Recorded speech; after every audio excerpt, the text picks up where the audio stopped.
noite, pessoal! Vamos iniciar então o nosso segundo encontro do Debatendo a Qualidade da Carne.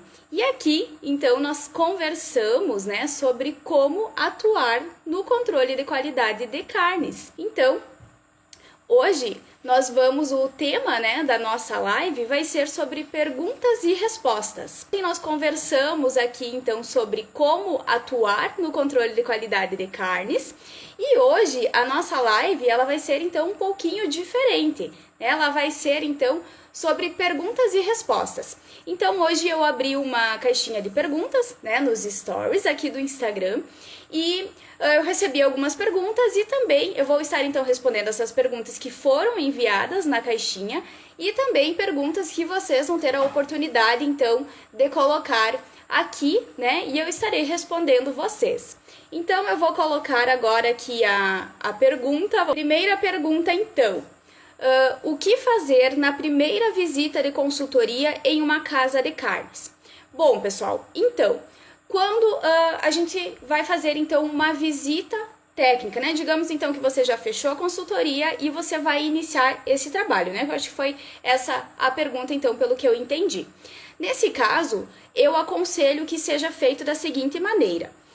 Você vai chegar nesse estabelecimento e a primeira coisa que você deve realizar é observar, tá? Então, primeiramente você vai acompanhar, vai conhecer toda a equipe que trabalha naquele local e você vai observar. Vai ficar observando como que as pessoas fazem o trabalho delas, como que elas manipulam a carne, como que é o processo todo de venda, o processo de exposição, como que acontece tudo isso, Então, dessa maneira, você vai entender como que ocorre, o processo do preparo, da manipulação dessa carne, desde o recebimento dessa carne, toda a manipulação, como que o açougueiro, como que ele faz no momento de preparar essa carne, no momento de entregar essa carne ao consumidor também. E dessa forma, você vai conseguir entender como que é a dinâmica do estabelecimento e também vai conseguir apontar possíveis falhas que aquele estabelecimento pode estar fazendo, exercendo possíveis falhas desde o processo de manipulação, controle da matéria-prima, controle da temperatura. Você vai poder verificar dessa forma, se eles estão fazendo toda a manipulação higiênica desse estabelecimento, Você consegue observar tudo isso. Será que aquele açougueiro, aquele manipulador de alimentos, ele tá sem os acessórios, ele tá cumprindo as boas práticas de fabricação? Será que ele tá fazendo todo o processo de higiene entre uma troca e outra, Ele preparou uma carne de frango, Ofereceu aquela carne de frango ao consumidor e depois ele vai preparar uma carne moída, vai preparar o corte de um colchão, de qualquer outro corte, e ele tá fazendo certinho isso, ele não tá fazendo com que ocorra uma contaminação cruzada? Como que tá o estoque, daquele estabelecimento? Então, verificar, todas essas questões. Então, nesse primeiro acompanhamento, você vai ver isso. Aí, no segundo momento, o que você pode fazer, nessa visita, então, de consultoria?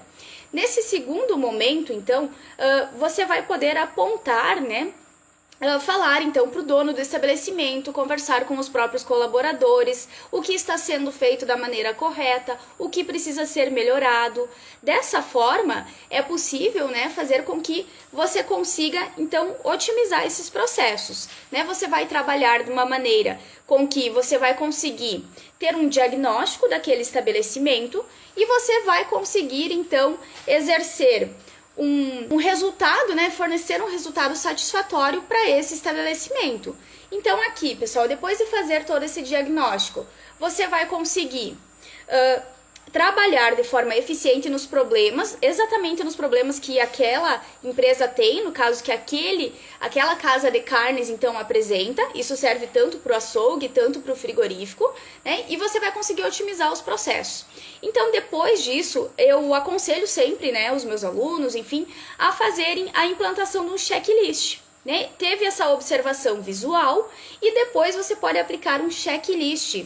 Esse checklist tem um modelo de checklist, por exemplo, lá na RDC 275. Nesse modelo de checklist, você consegue observar o que aquele estabelecimento está em acordo com as legislações vigentes e o que não está em acordo. E dessa forma, você consegue propor, então, um plano de ação para que aquele estabelecimento, então, consiga colocar, né, em prática para conseguir, né, resolver aquela situação que está pendente, né, aquela situação que não está favorável, que precisa ser mudada, que precisa ser alterada, né? Então é preciso que se faça isso, né, depois deste momento, certo, pessoal?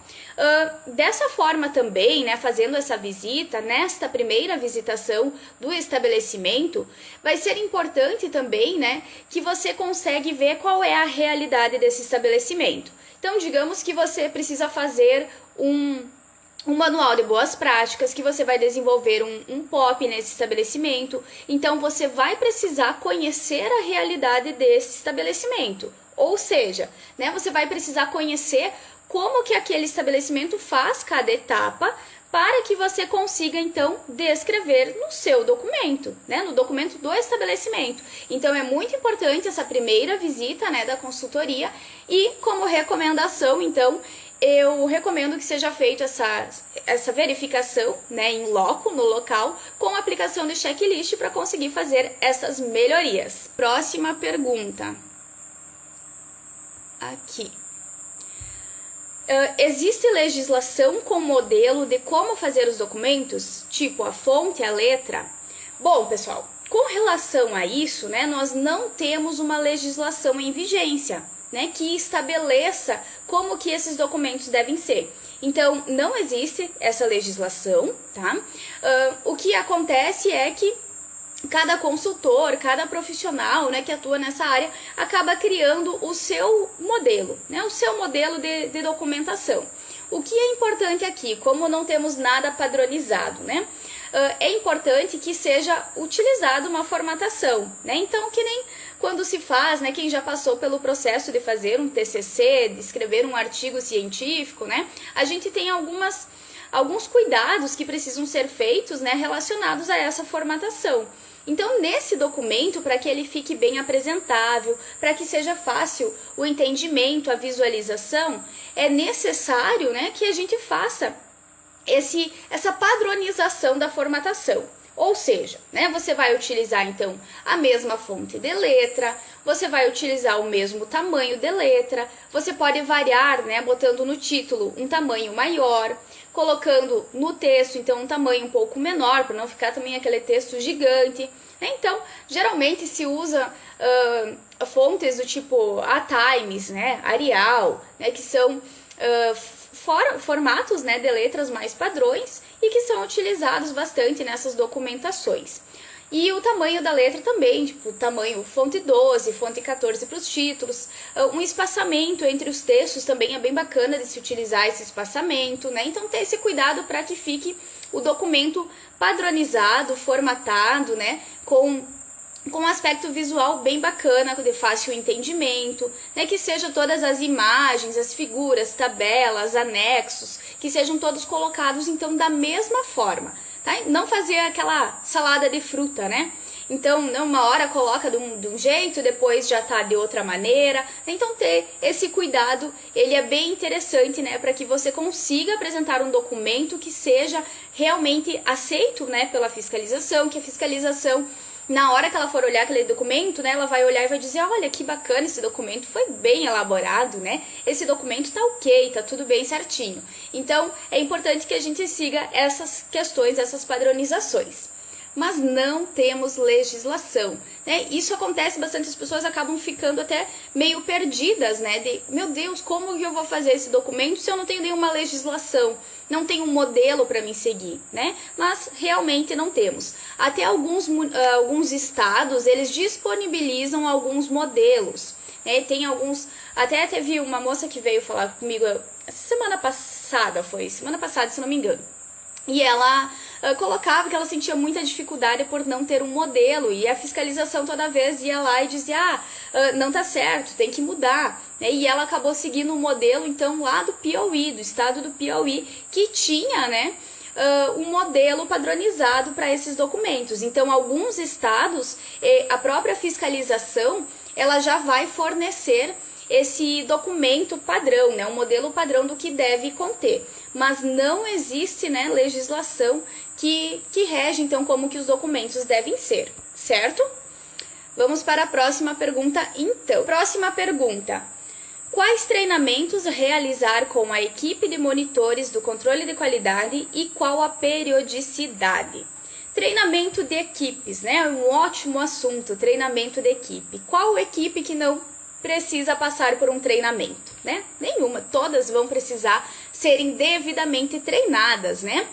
E quando a gente fala, então, em qual treinamento realizar com a equipe de monitores, um dos primeiros treinamentos, né, que eu acho que é de suma importância, é que esses monitores, eles estejam aptos, né, capacitados a preencher corretamente essas planilhas de monitoramento, né, porque vai ser função deles realizar todo esse monitoramento durante o processo, né? Então, são eles que vão precisar preencher estas planilhas.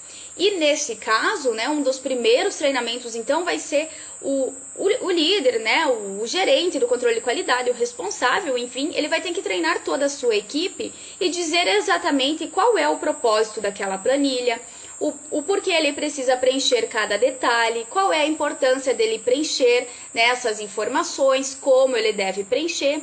E o mais importante, né, que eu acho, além de simplesmente dar uma planilha, né, para os monitores, é de que seja passada a informação para eles também da importância do processo que eles estão fazendo e de quais são os parâmetros considerados corretos, né? Então, o monitor, ele precisa entender o que acontece se a temperatura da câmara fria, por exemplo, estiver fora da temperatura ideal.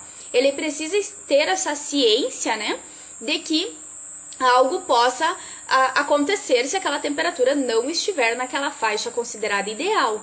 Por que ele precisa saber, né? Ele precisa saber e entender tudo isso para que ele consiga avisar, né, os responsáveis, o próprio controle de qualidade, o próprio pessoal, então, do monitor, da manutenção, para que seja solucionado esse problema, né? Porque vai acontecer, vai gerar um problema a toda essa situação.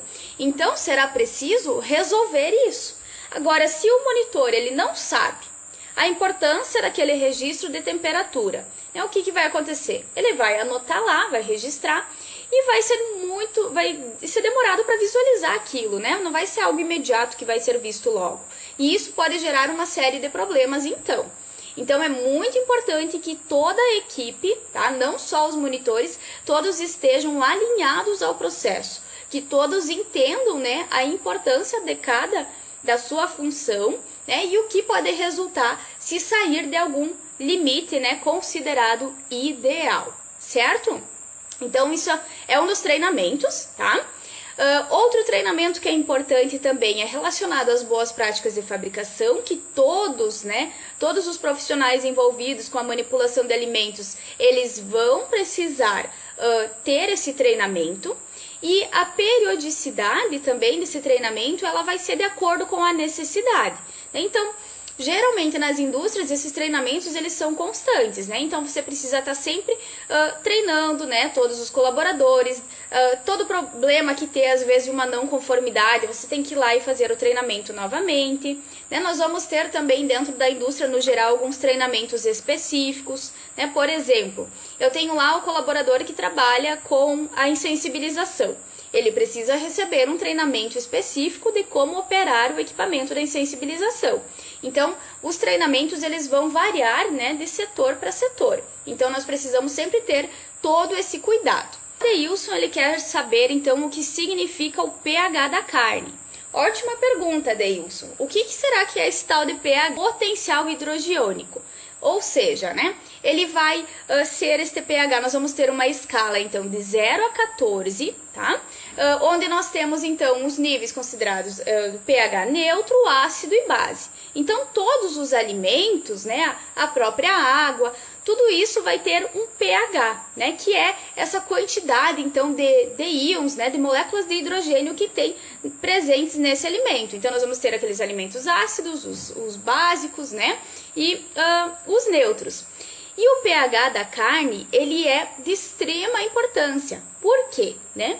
Quando eu faço a medição do pH, eu vou estar podendo verificar se aquela carne está em condições ideais ou não. Então, quando a gente fala em pH da carne, isso significa, então, ser um parâmetro de avaliação da qualidade dessa carne. Qual que seria, então, os valores de pH, né, considerados ideais? Quando a gente fala, então, em pH da carne, nós vamos ter os defeitos cárnicos que nós conhecemos, então, como defeito DFD e PSE. Então, nós vamos ter o pH da carne normal, né, girando em torno de 5,3, 5,4,5, né, ele gira nesses valores. Isso é uma carne considerada normal. Isso vai interferir também na questão da cor dessa carne, né? Então, vai ser aquela carne com pH considerado ideal, né, que vai ter lá a carne bovina, aquele vermelho brilhante, a carne de frango, né, aquela cor mais clara, mais rosada que a gente está habituado, né, a carne suína também, aquela cor mais rosada, né, a cor que a gente está habituado de um corte que seja normal.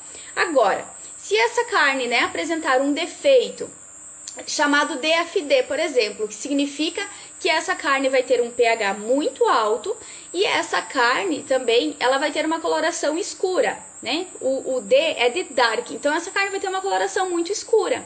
E esse pH ele vai estar acima do considerado ideal, né? Acima de 5,8. Esse pH então já se caracteriza uma carne com este defeito. E se o pH estiver abaixo de 5,3, nós vamos ter o defeito PSE, que é aquela carne então com uma coloração pálida. Então eu vou ter alteração nessas colorações, né, ditas normais para nós, né? Então aquela carne que tinha coloração vermelha brilhante, ela vai ter uma coloração muito clara. E se for já ao contrário, né, ela vai ter uma cor muito escura. Então, visualmente, né, através dessa visualização da cor, a gente já consegue ter uma certa disseminação se tem algum defeito relacionado ao pH ou não.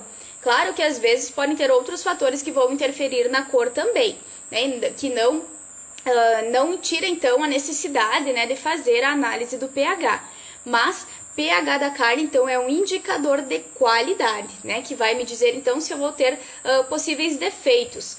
E também é importante essa identificação do pH, porque é através dele então que eu consigo também garantir, né, uma maior vida de prateleira dessa carne, né? Por quê?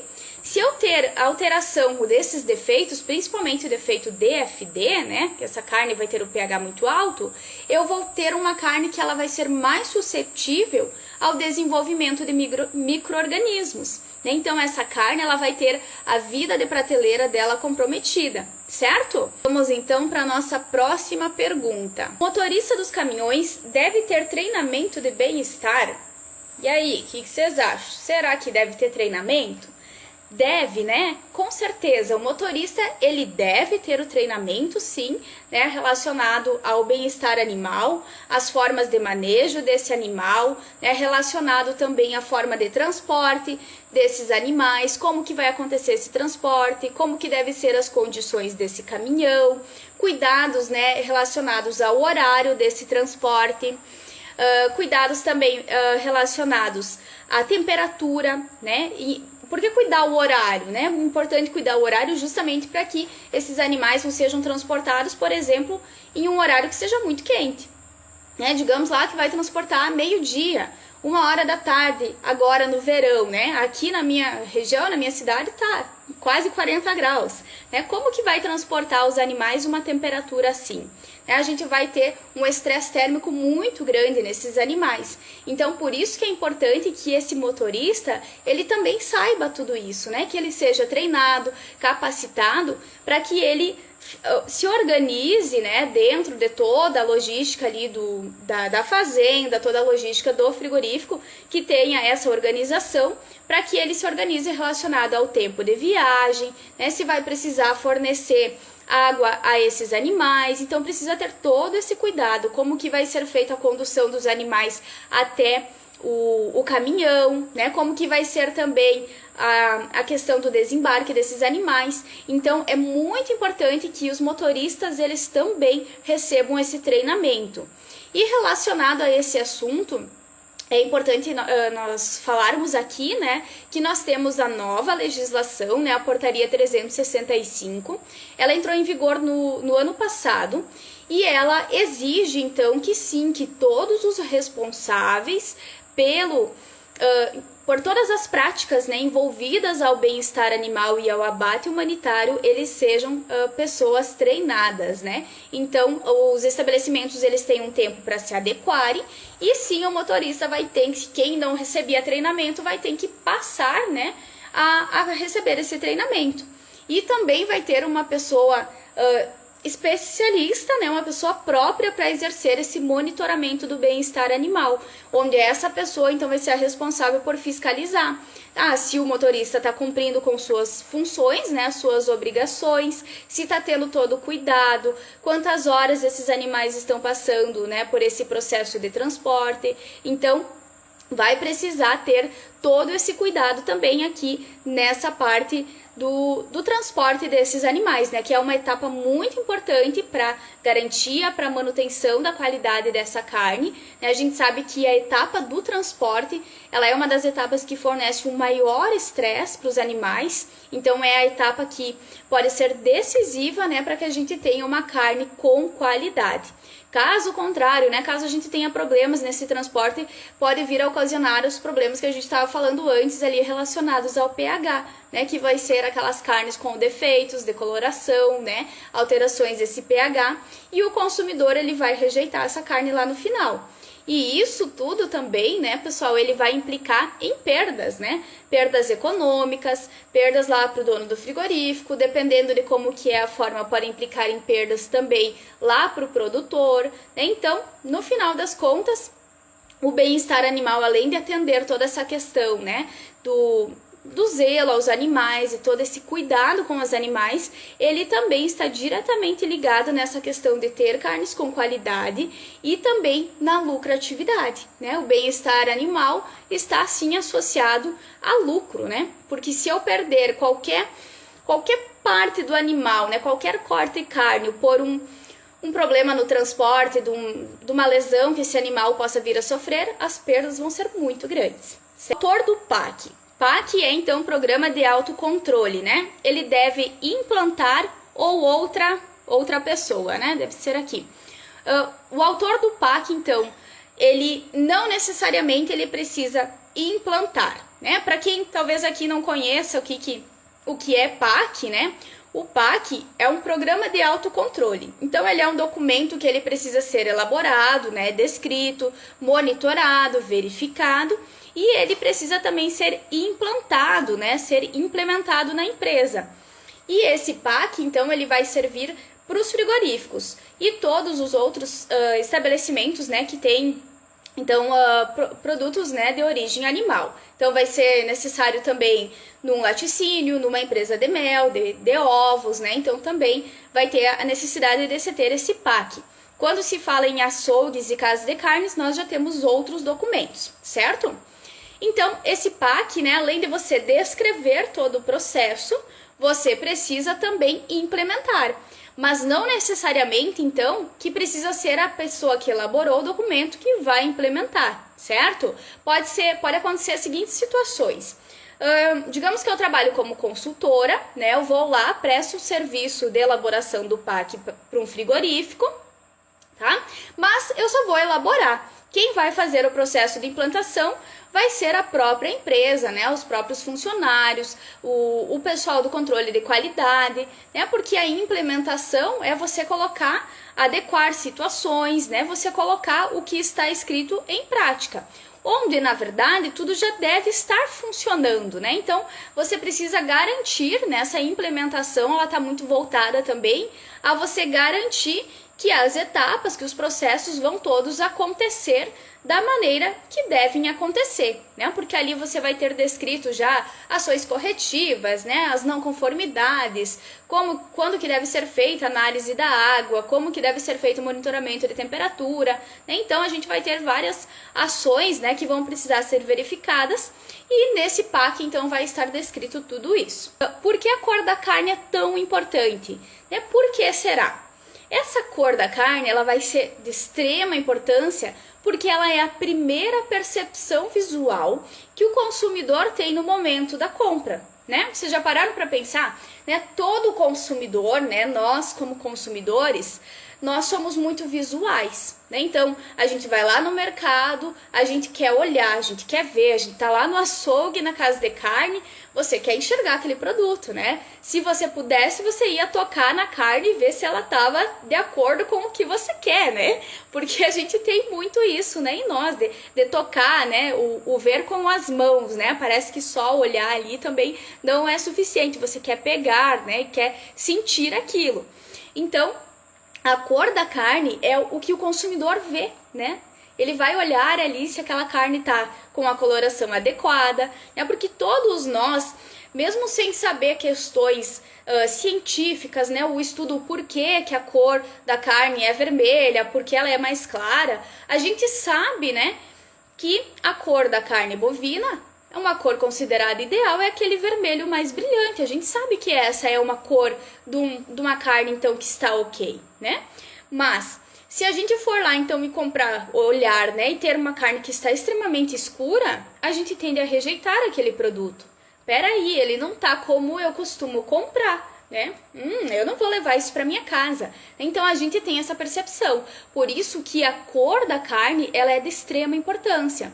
E nesse sentido, para que eu tenha carnes então com a cor adequada, eu preciso ter todo o processamento, né? Todo o transporte do animal, todas as etapas, né, dessa cadeia produtiva, elas precisam acontecer de uma maneira satisfatória para que eu consiga, então, ter uma carne com qualidade, tá? Aqui vai entrar várias questões, desde como que vai ser mantida a cadeia do frio dessa carne após o processo de abate. Então, são vários cuidados, né, que vão estar associados à coloração dessa carne. Então, eu preciso garantir que ela chegue até o consumidor, né, com qualidade e com segurança.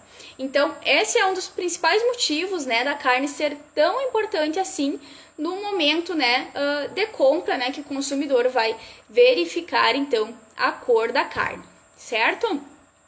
Então, agora, só mais uma dúvida. Como medir o pH da carne? O pH da carne, então, nós vamos medir ele, né, com um equipamento que se chama pHmetro. Tá? Então, esse equipamento, nós temos ele de diferentes formas, né? Nós vamos ter um equipamento que você pode inserir ele na carcaça, tá? No corte, carne, enfim, né? No que você deseja medir esse pH. E ele é um pHmetro digital. É como se fosse, para quem não conhece, nunca viu, né, um pHmetro desse tipo, ele é como se fosse um termômetro de medir temperatura.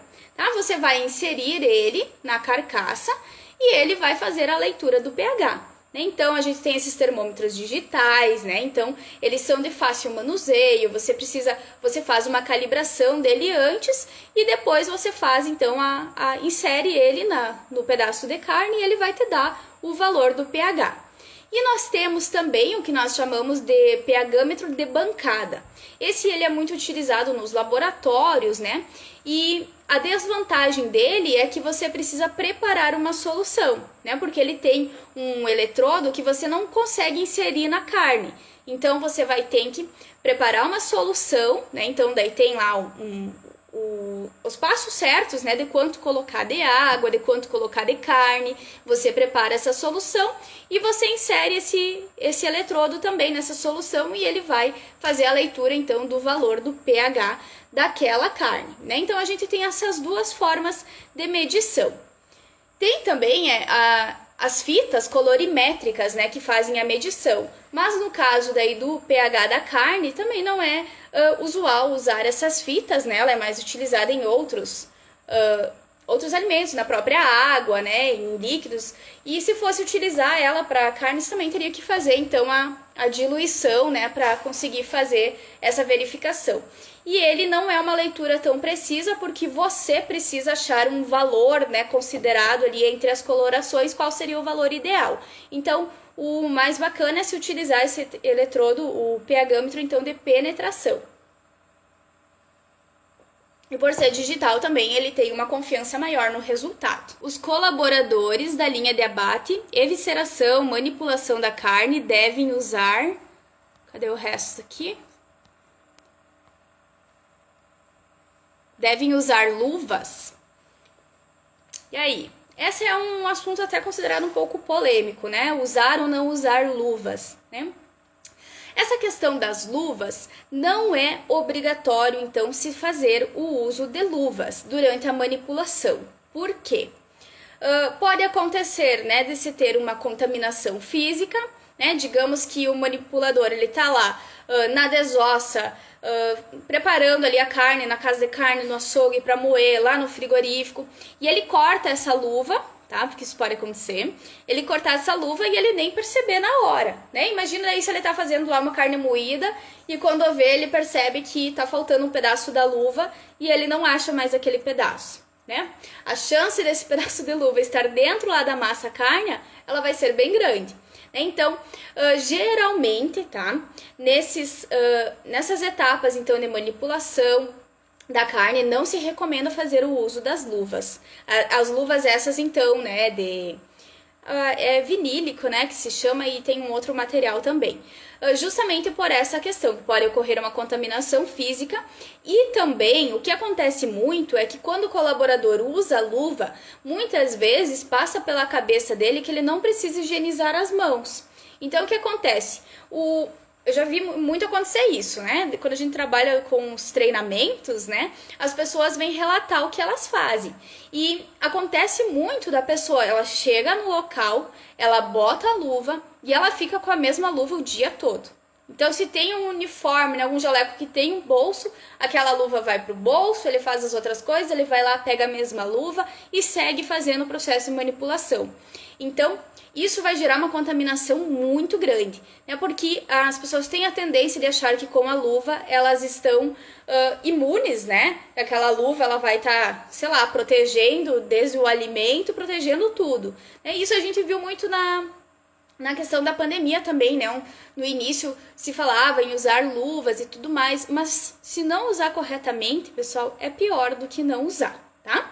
Então, em relação aqui às luvas para os manipuladores, também, nesse caso, então, é recomendável que se faça sempre a higienização correta das mãos entre as etapas de manipulação, tá? É melhor fazer isso do que usar as luvas e não fazer o processo de higienização, certo?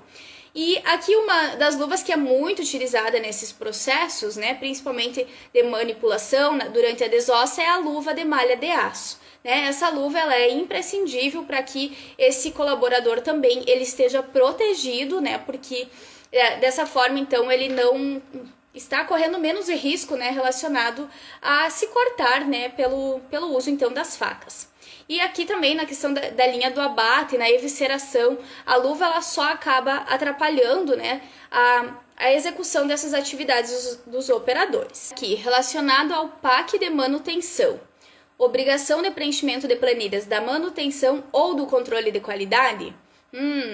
Esse é dilema, né? Quem que vai preencher as planilhas? O setor da manutenção ou o setor do controle de qualidade, né? Aqui não se existe uma obrigação. É obrigatório que o controle de qualidade preencha. É obrigatório que a manutenção preencha. Não. O que precisa ser é acordado entre as duas equipes, tá? Manutenção e controle de qualidade, quem que irá preencher. Independente de quem for preencher, essas pessoas precisam ser devidamente treinadas, né? Que foi, a gente conversou lá no início aqui da live. Elas precisam ser devidamente treinadas justamente para que o preenchimento dessa planilha seja feito como ele deve ser, tá? Então, é importante que seja designado um responsável para fazer os registros, né, o monitoramento, então, da parte também da manutenção, porque é um item obrigatório e ele precisa acontecer. Mas é preciso, então, que se deixe bem claro quem vai ser o responsável.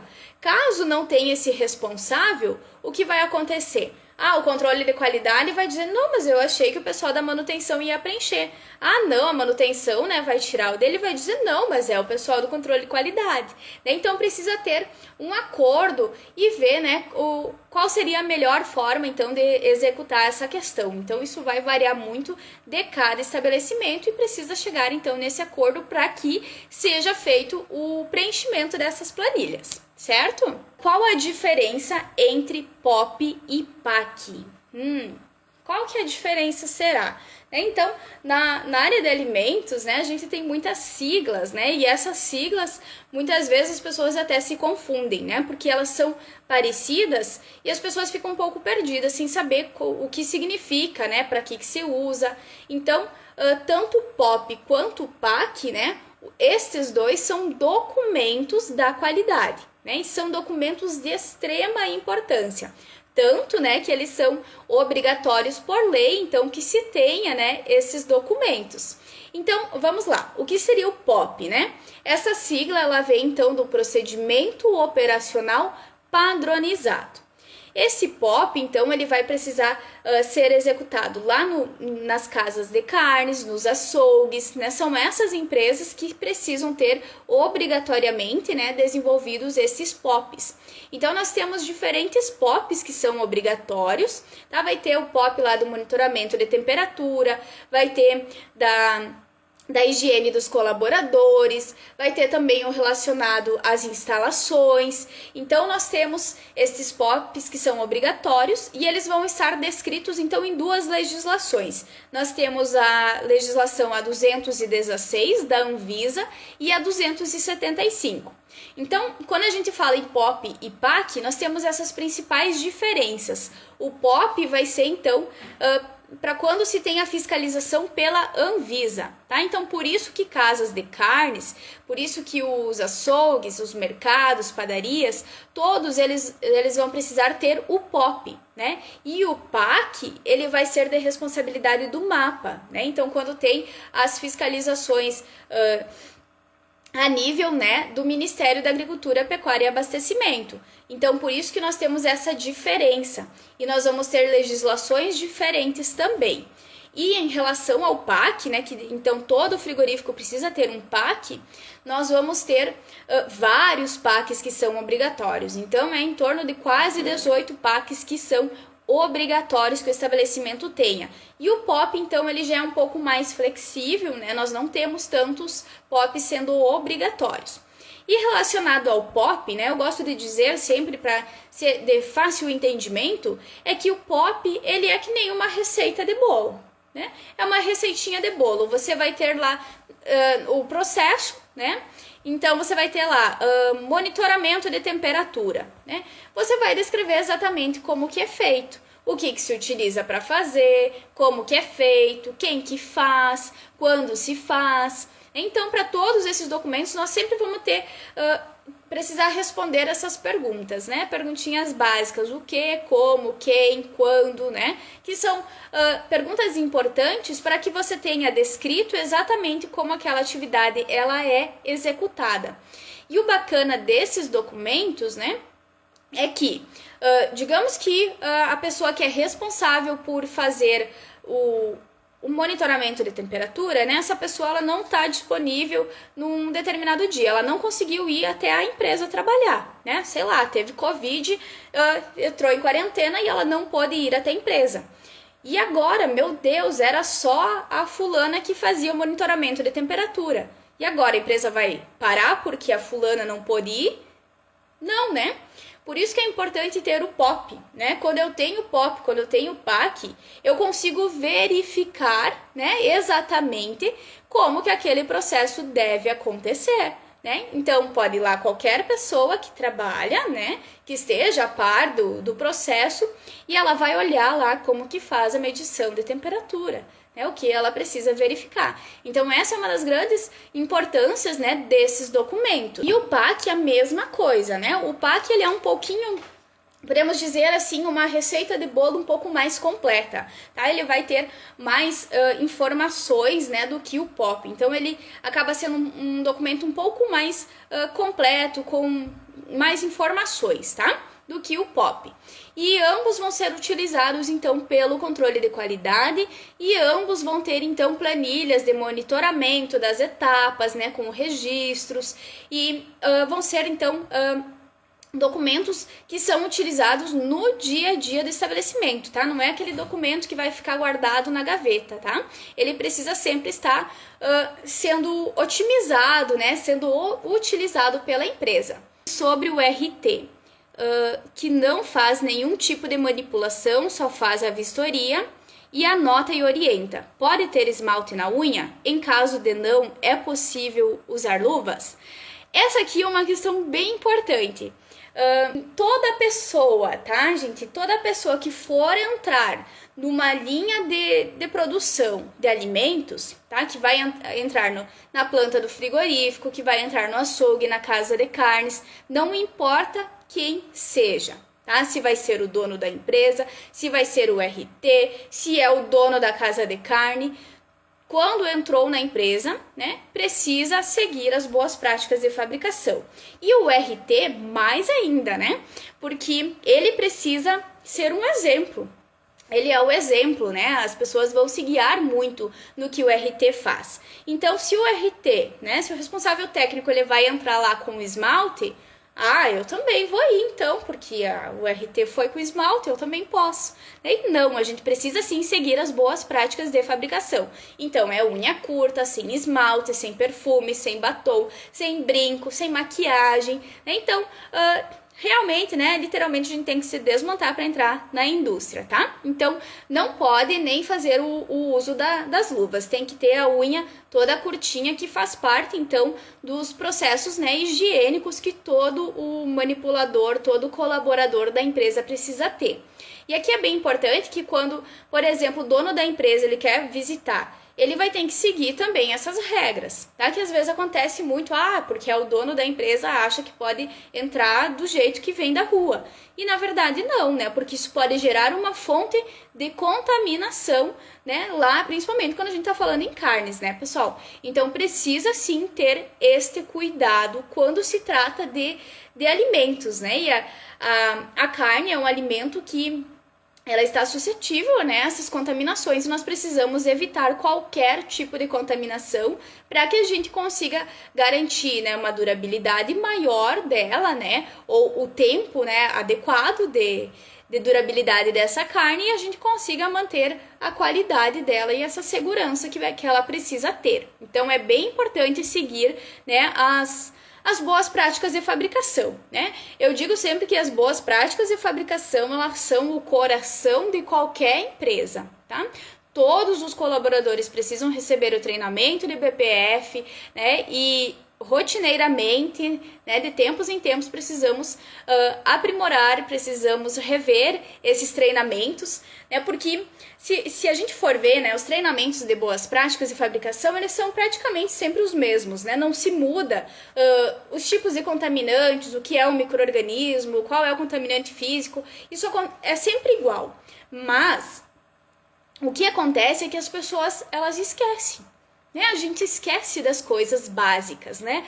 Então, o colaborador, ele esquece que ele precisa higienizar as mãos toda vez antes de entrar. Ele esquece que se ele vai no banheiro, ele tem que trocar o uniforme. Então, essas questões, elas precisam ser sempre relembradas. Por isso que os treinamentos, né, pelas legislações, eles são anuais e ainda nos frigoríficos, né, se faz ainda um treinamento mais efetivo, né, seguido, se tem trabalhos, então, de treinamentos justamente para evitar esses probleminhas básicos, né, de não fazer atividades simples, né, relacionadas às boas práticas. Então, é bem importante isso também. Hoje, então, a nossa live foi nesse estilo diferente, né? Uma live de perguntas e respostas. Eu abri, então, a caixinha hoje durante o dia, né? E eu respondi então as perguntas aqui que o pessoal colocou na caixinha e algumas perguntas também que fizeram aqui. Como poderia se explicar o melhor motivo para os colaboradores, além de dizer que é uma contaminação química, o motivo para não se usar batom, maquiagem, etc. Porque eles sempre falam que não entendem. E essa é uma questão bem complicada, né? Os colaboradores, eles realmente, acham que o que tem usar um batom, né? Porque o batom, o que vai acontecer, né? Tá na minha pele, ele não vai, eu não vou dar um beijo lá na carne, né? Então, essa realmente é uma questão de que a gente precisa trabalhar muito bem com eles, né? O que a gente pode abordar nesse caso, né? Você vai ter que mostrar para eles se não tem a possibilidade de fazer os testes de SWAB e mostrar para eles esse resultado na prática, né? Você pode procurar imagens, tanto na internet, né? De testes de SWAB, por exemplo. De batom, no caso, não vi, né? Não sei se tem, mas você pode fazer, tipo, da bochecha, você vai encontrar da própria mão, de óculos, quando a pessoa usa óculos, e você pode mostrar isso.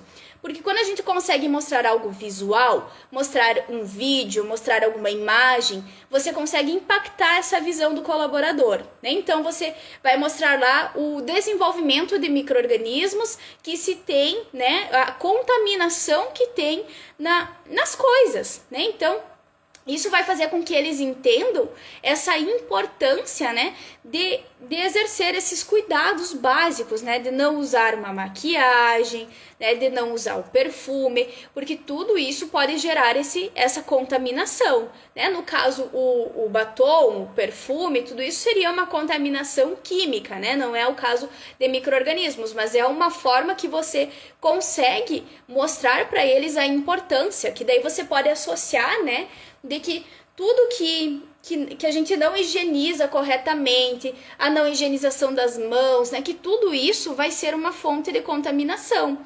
E também, né, você pode levar pela questão de que eles são responsáveis, né, pelas atividades que eles desenvolvem. Então, é muito importante quando a gente trabalha com pessoas, mostrar para eles a importância que eles têm em cada uma dessas atividades. E com isso, você traz para eles aquela sensação de pertencimento, né? Tu chega ao colaborador e você vai dizer para ele, né, que isso o porquê é importante, então ele manter esses hábitos higiênicos, não ter o uso de maquiagem, do esmalte, né? Imagina o esmalte, pode soltar o esmalte e gerar uma contaminação física. Então, você usa todas essas explicações e você diz que aquela pessoa ela é muito importante para que aquele produto, para que aquela carne, no final ela chegue lá na sua mesa, se a pessoa consome, né? Muitas vezes a empresa até dá para as pessoas levarem para suas casas como presente, né? Muitas vezes você faz parte, né, para que várias pessoas recebam em suas casas um alimento saudável, um alimento que você ajudou a produzir e um alimento que vai estar, então, em condições seguras de ser consumida, né? Então, tem vários motivos, várias formas que a gente pode tentar abordar, né? Sempre de uma maneira diferente.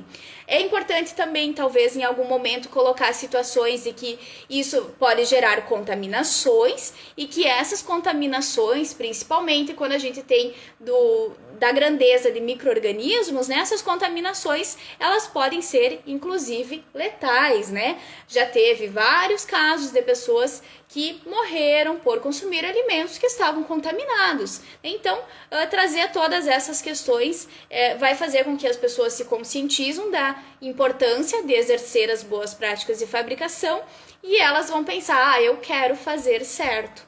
Até porque tem a questão também das legislações, né? Usar também que sim, isso é obrigatório por legislação e que se a empresa não cumprir, ela acaba então levando multas, né, por não cumprir as legislações. Então, o que está na legislação é lei, né? É regra, precisa ser cumprida e não pode usar assim, não é você que está dizendo que não pode, né? É a própria legislação que diz que não pode.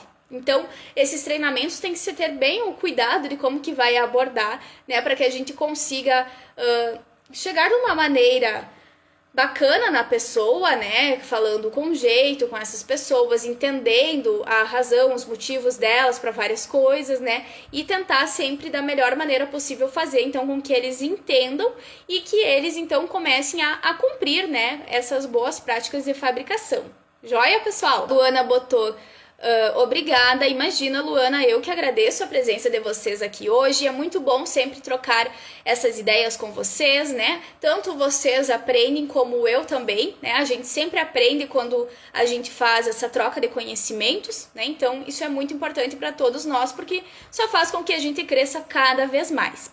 Gente, muito obrigada então pela presença de cada um de vocês, muito obrigada pela presença de vocês e até amanhã então na nossa próxima live, nossa terceira live. Aí, lembrando, né, também se alguém ainda não se inscreveu na Jornada da Qualidade da Carne, né, podem se inscrever, que essa jornada, então, ela vai acontecer de 31 de janeiro a 4 de fevereiro. Também um evento que vai ser 100% online e 100% gratuito, tá, pessoal? Então, quem ainda não se inscreveu, podem se inscrever na bio aqui do Instagram. Joia, que bom que gostaram do tema de amanhã, tá? Então realmente é muito bom. Quem entrou agora, né? A Dani entrou agora, a gente já tá encerrando, Dani. Mas amanhã a gente tem encontro aqui de novo, então às 20 horas. Boa noite então a todos e até amanhã. Tchau, tchau, pessoal!